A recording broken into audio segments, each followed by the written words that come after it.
Hello and welcome to Reading the Gospels Together for Wednesday, September the 9th. And today we find ourselves at sea, companions to Paul and Luke, with Acts chapter 27.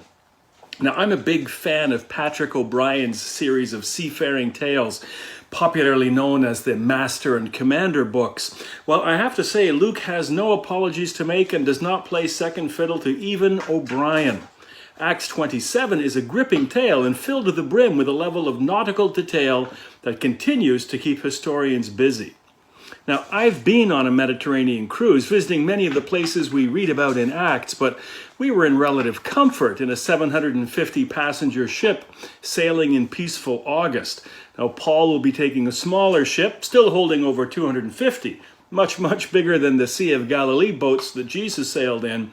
But it is a late season sail, after the Day of Atonement, writes Luke, meaning late September, early October, and the ship runs the risk of storms. Storms mean not only delays, but potential catastrophe, as there are innumerable opportunities to be driven into an island or run aground on reefs.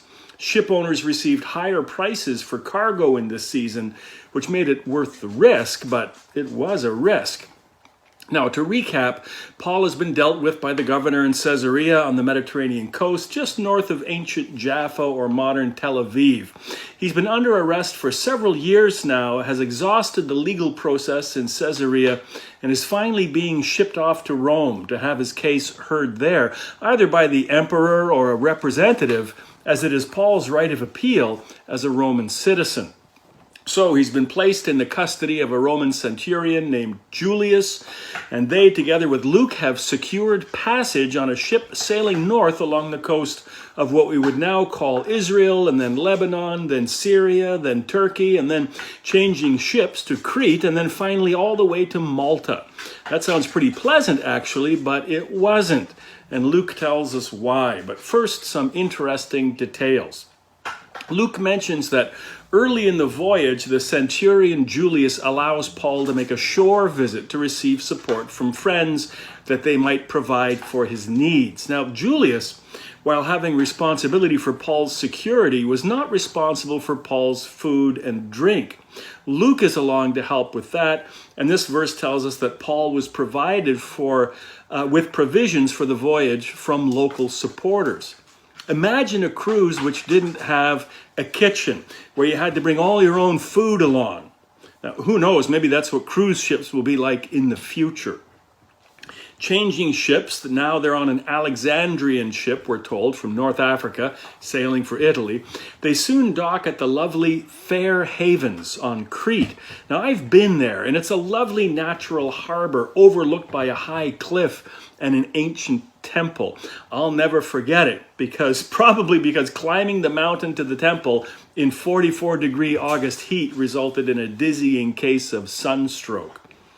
Now, sunstroke was the least of Paul and Luke's worries, however. Time was rushing past, storm season was closing in, October skies were threatening, and Paul is moved to issue a warning.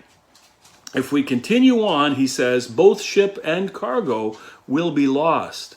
But the captain and pilot felt there was a safer harbor around the other side of Crete in which to winter, so Paul was overruled. Fair Havens, as it turns out, was the last bit of land that they would see for weeks.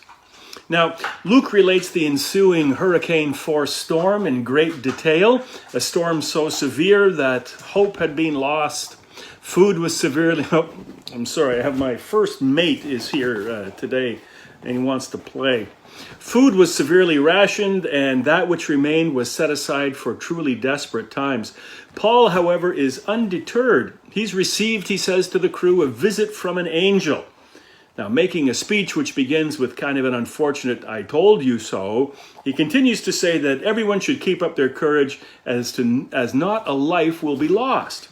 As for the ship, however, so after 2 weeks being driven across the Adriatic by hurricane winds, that part of the Mediterranean between Greece and Italy is called the Adriatic.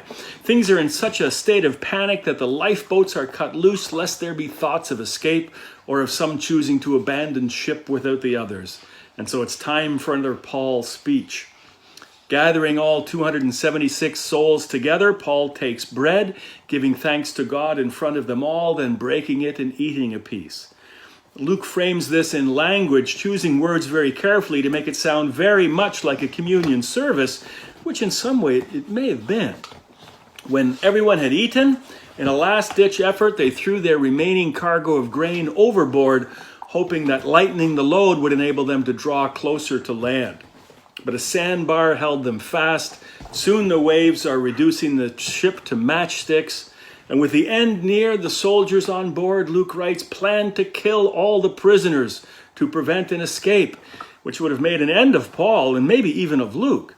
But Julius, the centurion, who had grown to respect Paul and maybe even came to believe himself, countermands the order and instead suggests that those who could should swim for it, and those who couldn't swim should look for something that floats and hope for the best. Surprisingly enough, in this way, writes Luke, everyone reached land safely. Now, that's a remarkable miracle in and of itself. What an adventure! But it's far from over. Tomorrow in our final chapter, we will see where the winds have blown them and how it all works out for our shipwrecked heroes. But that's it for today. I'm going to dry out, and I think I better throw the ball for my first mate here, Ritter. We'll see you tomorrow.